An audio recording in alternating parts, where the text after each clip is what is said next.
Hey, table family. It's Monday. It's Yolanda. That means it's time for another episode of Everybody at the Table. Welcome back. So glad you can join us. This episode is going to pick up on our conversation with Phyllis Smith from last week, where we talked about bringing the forgotten to the table, and in this case, the forgotten being incarcerated people and their families. Miss Smith talked to us about her son Kennedy and his fight for justice as he deals with a very challenging time in some alleged crimes that he's fighting from the perspective of a parent having to support a child, in this case, and a loved one who is journeying something none of us want to go through or ever imagine that we would go through. She shares how she made it through. In this episode, part 2, and our final episode, the conversation picks up with the economic strain, the emotional and physical toll, and the spiritual weight that families carry, often without support and often with a moral stigma. We name something that is rarely said plainly, and that is the system itself does not make this journey neutral. It does not make it easy, nor should it be easy, but there are structural things that are placed in the way that eases the burden for those with financial means while compounding it for those who do not have the same financial resources. This isn't about sympathy. It's about visibility. It's about truth and asking who we make room for at our table and at what cost. So we'll pick up that conversation with Ms. Smith. Lend us your eyes, your ears, your hearts. Take a listen.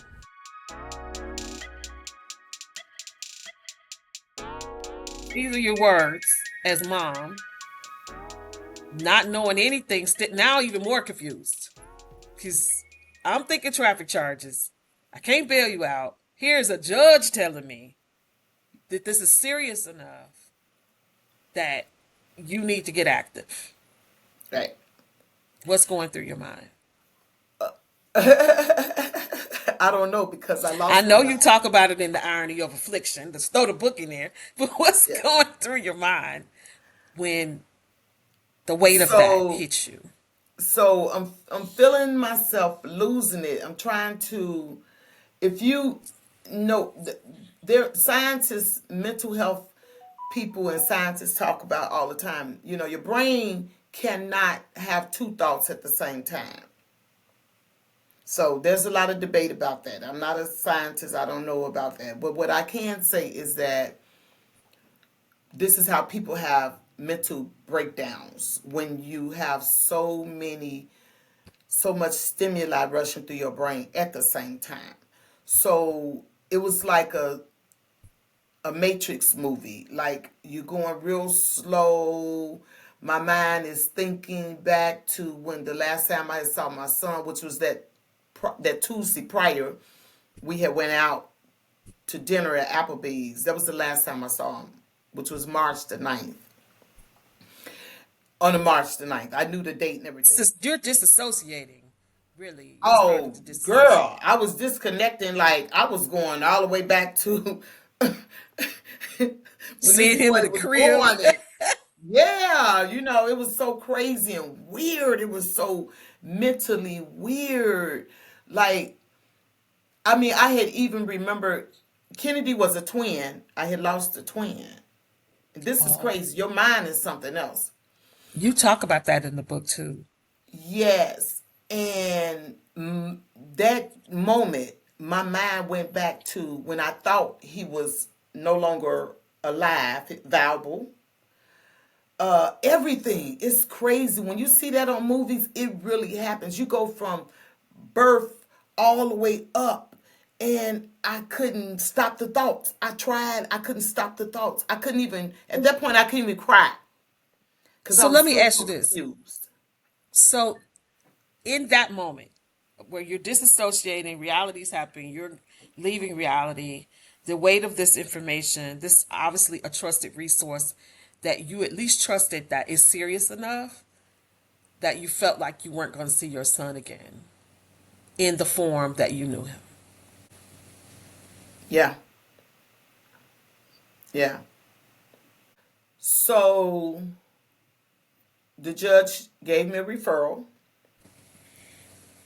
I called this attorney, and his receptionist said, "Hold on, Miss Smith." He was expecting my call. And he says, the only thing that I can tell you right now is that there was a shooting. We Mm. know who did it, but we also know that your son was there somewhere. He and some other youth were away from the scene, but they did not. They was together with the people that did the shooting. What happens to Phyllis, At that point, mom? that's when I checked out. I checked out. I couldn't even talk to him. I mean, I remember falling out on the floor. I don't remember, like even to this day, right now, I don't remember how I got off the phone with that attorney. I don't remember anything. I do remember that Kendra came home and I was in a connotated state. And I do remember I heard her and Kelvin, my ex husband, discussing if they should take me to the hospital. So I literally lost a day of full one full day and a half of a day. I lost it. Can't even bring it back even now, even after counseling. And all I knew is that I just wanted to be able to touch my child and see him. Friday came. I called the attorney back again, and me and Robert and I, Kennedy's father, did a conference call with the attorney. Robert came over to the house, and then we just kind of sort of said, okay, well, let's get this ball rolling. Still thinking that we getting ready to, deal with this. The attorney already said that Kennedy wasn't involved per se, but he He was was there not the by shooter. association. So, you know, feeling pretty good. Well, 3 years later, we're still fighting this fight. Yeah. So when do you see Kennedy again in this experience? I don't remember the exact date. He had to be extradited back from Georgia Mm. to Illinois. And how old is Kennedy? 17. So your 17-year-old black son, who you've done everything to keep out of the system, is Everything. leaving you Yep. in an To, incarcerated state to yep. another state, which is our home state, but still to another state that you don't Yep. live in. You don't have, And, you have support, but not readily support, right. and you're in Georgia. Yeah. So you, Mm-hmm. mom, now you got to go to Illinois, not just Mm-hmm. one time. Mm-hmm. This is where your child is. So you're going up here Mm-hmm. often. Talk about the financial burden Mm. and some of the resources you had to learn to pull together just to survive this moment. Because again, you're not just dealing with an incarcerated child, you're dealing with a child in another state Mm-hmm. from where Mm-hmm. you live and work, and you still got to go to Mm-hmm. work. Mm-hmm. Yeah, it's so crazy. You started thinking of all these crazy thoughts. Well, um, I can find a job. I got headhunters in Illinois. I know a lot of I contacts in was going to Illinois. ask you, had you thought about moving to Oh Illinois? yes, baby. And then this is a sidebar. I don't even know how this is going to come into the conversation, but so this happens to Kennedy, and then at the same time, my then husband decided to leave the marriage after almost 10 years. So Almost now 10 you're dealing years. with your marriage breaking up. Girl, Yeah. you holding on to your mind by edges. My mama gone. My son gone. The marriage is gone. And I believe one of the biggest deciding factors of the marriage being gone is because now the money is going to be gone. Because me and Kennedy's father decided that we were going to do what we had to do aside from being homeless and starving ourselves. We were going to make sure that we hired this attorney. The first thing was I had to retain the attorney. And retention is depending on what kind of attorney you have to have, can run anywhere from, $50,000 to $100,000. This attorney for this particular crime, he is one of the leading attorneys in that area of Illinois, and he's been practicing years and years and years as a private attorney in that area. So he came off the top with $50,000 just for the attorney. So we had to come up with 10,000 for him to take the case, and that was contingent on if he had to do this. It can go from 50,000 to 60,000. So we had to come up with $10,000 off the top. And I you had not, I mean, you okay, but you not making $400,000-$500,000 a year where you just right, pop out. right. I am considered middle class in terms of income. But when you look at the issues that was facing me legally, I'm considered poor. Wealthy people can go and sign, ask the president of the United States. They can sign away 37 counts. Poor people have to stay poor if they make a decision to fight for justice.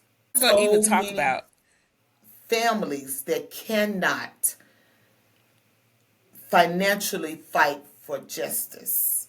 When it becomes your child, you start learning more things. Your ears start opening up. There's studies right now. They start studying our children in first grade to determine how many prisons they have to make, how many prisons they have to build 15, 20 years later. the So education or the the education or educational lack system, thereof to prison pipeline yes, the prison around pipelines, black and brown bodies. yes, And so when you see the Department of Education starting to want to defund your schools, because they betting on your kid being in a prison in 20 years, if exactly. not sooner, because now they're trying to make them adults at younger ages. Based on that number, based on those stats, they go and build new prisons. There is a book, or I know Ava DuVernay did a documentary called The 13th Amendment. And I think there's a book, I can't think of the title of the author. I will mention it at the end of this podcast because I'll add that around the 13th Amendment, because the 13th Amendment is the only amendment that allows slavery. It says that people can be free except for if they are incarcerated. And so many who do this type of incarceration justice work talk about the 13th Amendment being the new slavery, because these people, not only are they, and I know we've gotten a little bit off, but I think it's worth mentioning, Yes, not only are they being incarcerated and traded as commodity on the stock market, they also have jobs working for corporations and doing for pennies on the dollar. They make very little money, but there are corporations who are getting things done in private prisons. And yes, I'll yes. I'll I'll lay that there. Like charging a regular Snicker bar $4.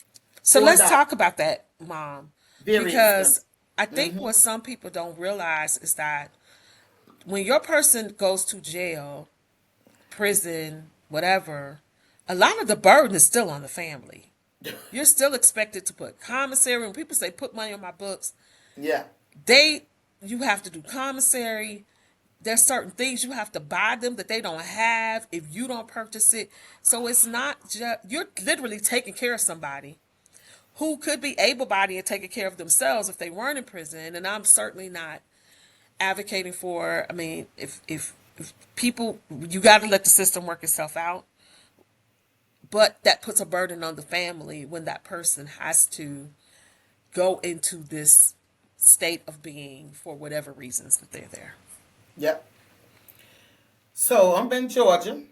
When he got to Illinois, I was able to do what's called video calls if the connection works. So my video calls a lot of times will drop because I don't have an iPhone. His sister's video calls can go through. But you have to put money on the phone part or the computer part to have video calls. They came up with this system after COVID. So if he call, I can see him just like I'm talking to you and I'm So you have to watching pay you. for that. I got to pay for that. I have to pay for text messaging. I can text him. I have to pay for it.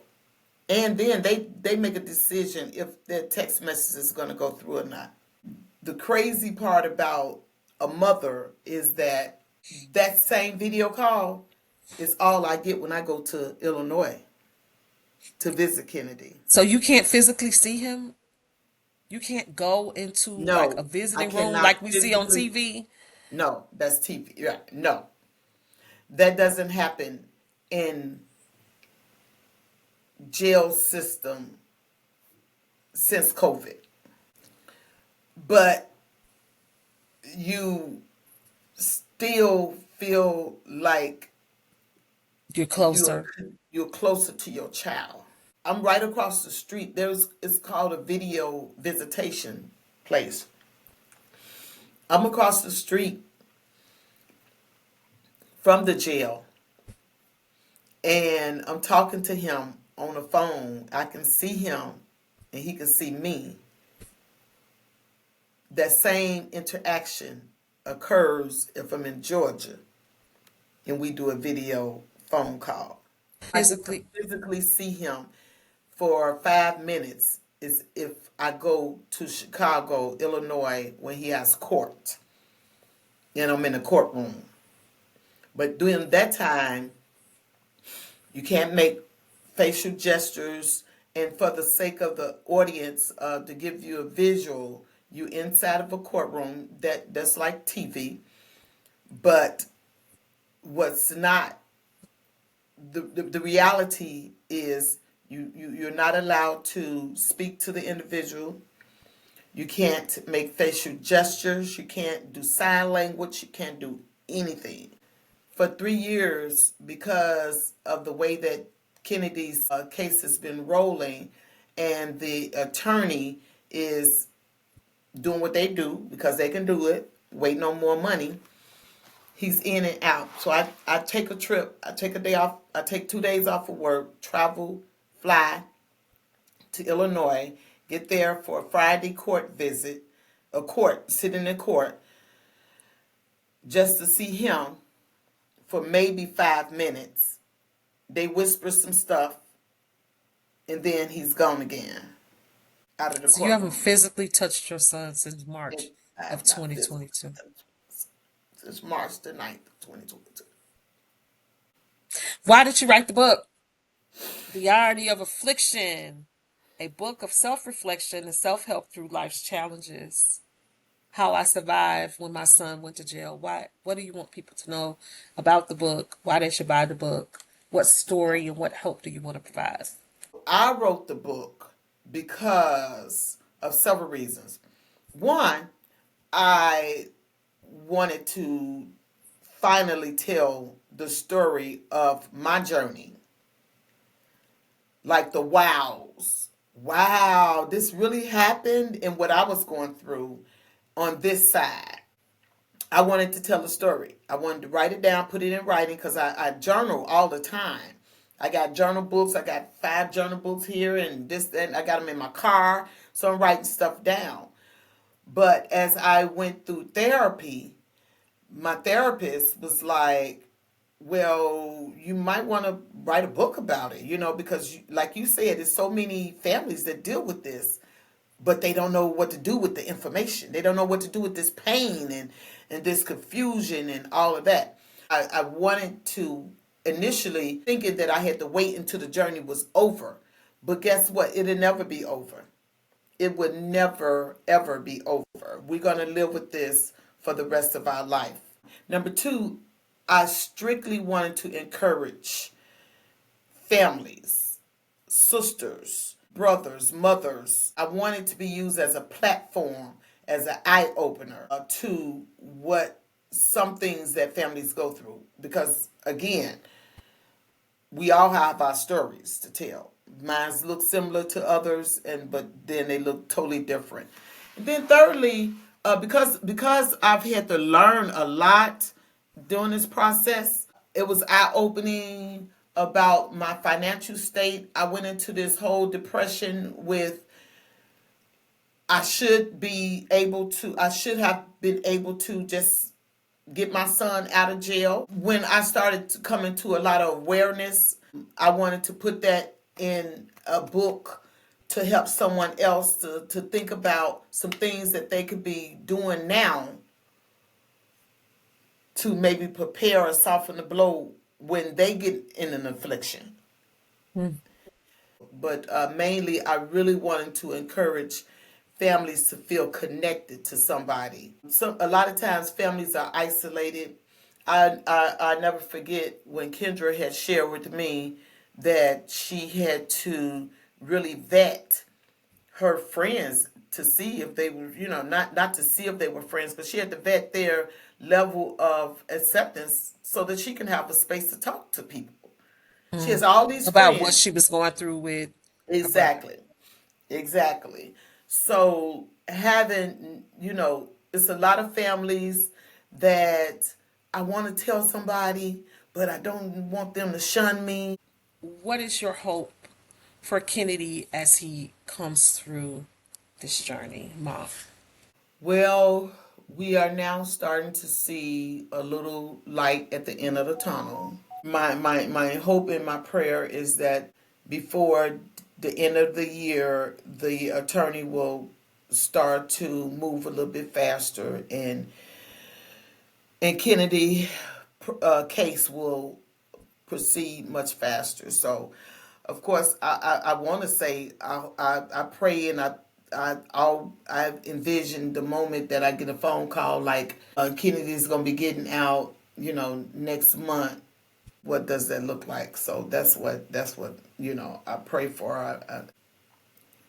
I really really pray hard all the time that Kennedy be one of the stories that this time allow him to be a better. I don't want to say a better person because he was 17. He's 22 now, Wow. and he still has so much of his life to live. You know, of course, I want my son out of jail, and I want him to live a healthy, mentally healthy life. That's what I want. And mostly I want to be able to have a platform to visually and vocally reach families because there was so many days that I thought that I was not going to be able to keep breathing. Right. And if I feel that way, I know it's a lot of mothers out there that feel the same way. If I had my way, I would have a schedule where I would be on platform talking about the disparities, talking about the hardships. Thank you for your time. How can people buy the book? How can Thank people you support you? so much. Yes. So the book is being offered at www.motherbabywhisper.com. The hope is that getting ready to put the book on Amazon. So you'll be able to find the book on Amazon as well. So thank you so much for your time this morning. Thank you for being vulnerable enough to share a very difficult journey. And my hope is that in listening and in connection with everybody being at the table, that it opens our hearts and minds to the stigma around Yes. incarceration and how we see, view, and create opportunity for people who are incarcerated, and then how we can support family members of those who are incarcerated. Thank you for joining me at the table. Thank you. I love your podcast. I love your platform. Table family, thank you for listening to Ms. Smith's story. As you can see in the summary of the podcast email, you can reach her at motherbabywhisper.com, where she sells the book, and she also has a calendar where she can join you for a speaking engagement should you want to hear more from her. Thank you for listening all this year. This is our final episode of the year. Thank you for listening all this year. I appreciate it. And I'm looking forward to coming back to you refreshed in 2026 with conversations on how we make room for everybody to be at the table. Until then, have a happy holiday season. Enjoy your families. Eat as much as you want, but not too much at your tables, wherever they are, and with whomever you share them. Until next time, until 2026, this is Yolanda. Take care and dine well.